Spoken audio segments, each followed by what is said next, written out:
friend in me.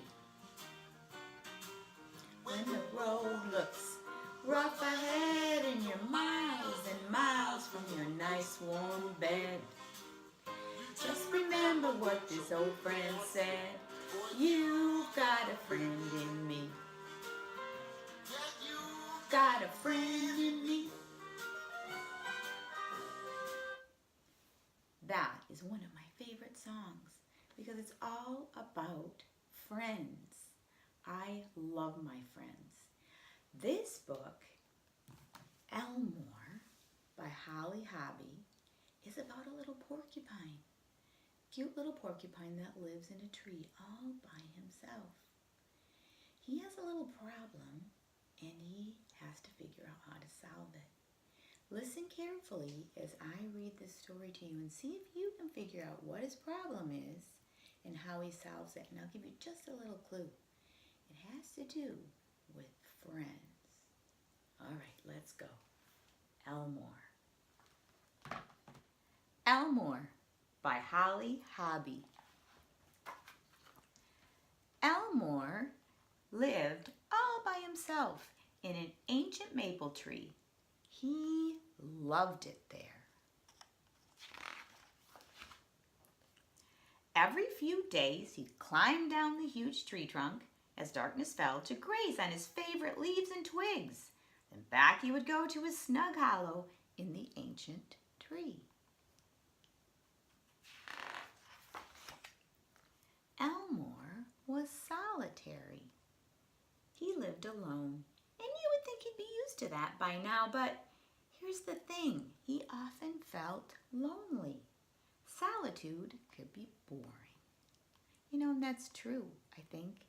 I like to be alone sometimes, but if I had to do it all the time, it probably would get a little boring and a little lonely. Is that part of his problem? Let's keep reading to find out. He'd always had trouble making friends. What was the problem? After all, the L in Elmore's name, his mother once explained, stood for love. Well, Elmore decided to try to solve his problem by putting up a sign. It said, "Friends wanted." I'm wondering if that will solve the problem. He was discouraged by what happened next. He's too prickly. He's hard to be around, he overheard. Look at those raccoons talking about him. They look kind of afraid, and Elmore looks sad.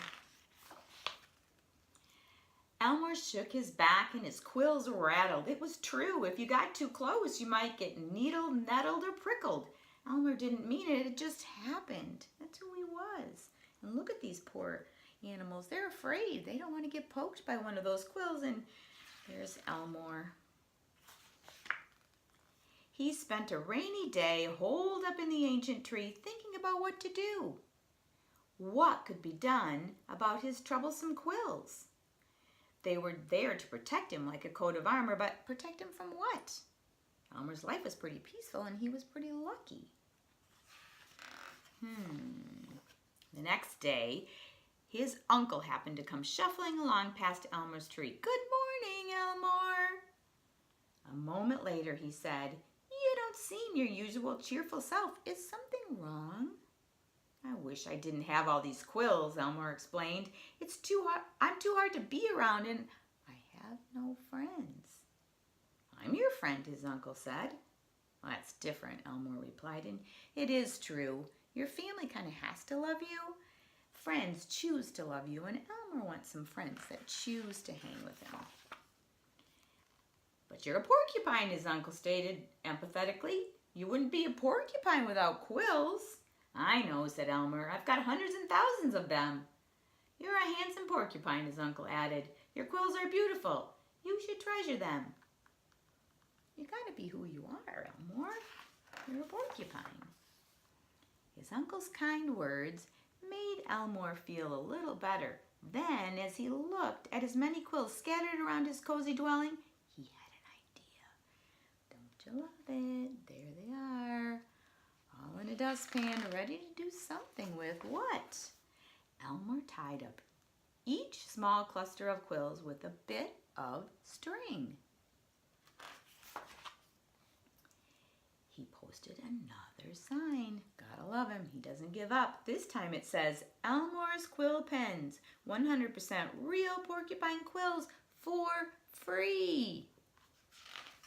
Wonder what's going to happen next. For the next 2 days, they went like hotcakes. Everyone could enjoy a quill pen, especially if it was made from 100% real porcupine quills. And free, too. They could make ink from berries, Elmer suggested, which was extra fun. Everyone loves getting a note from a friend, he said as he handed out the bundles. By the time the last quill pens were gone, Elmer was tuckered out, but most of all, he was happy. Look at there. I think we're getting a solution to this friend problem. In the days that followed, he received all kinds of notes. It was exciting. We love our quill pens. This is a picture of us. Let's be pen pals. One bright morning after the quill event, there was a big sign tacked to the trunk of Elmore's tree. What do you see? It says, "You're a beautiful porcupine. Our woods are so lucky to have you. Your friends." Love it. Elmore here had a little problem, and he solved it. He didn't have any friends at the beginning of the story, but he was persistent, and in the end, he made friends. Elmore took his quills, bundled them together, and passed them out to his friends for free. I have a bundle of Elmore's quills. This is a real porcupine quill, and guess what? It is very, very sharp. Ouch! I get why some of those friends were a little bit afraid. Well, I wondered what I could do with the porcupine quill, and these are a couple of things that I thought of. I took out some Play-Doh and started writing words in it. I wrote the word friends. And I also did what Elmore suggested. I used it in some paint as a quill pen, and I was able to write with it the word friends. I'm sure there are lots of other things you could do with a porcupine quill. Maybe you can go get yourself a porcupine quill and do some interesting things with it. I hope so. Have fun.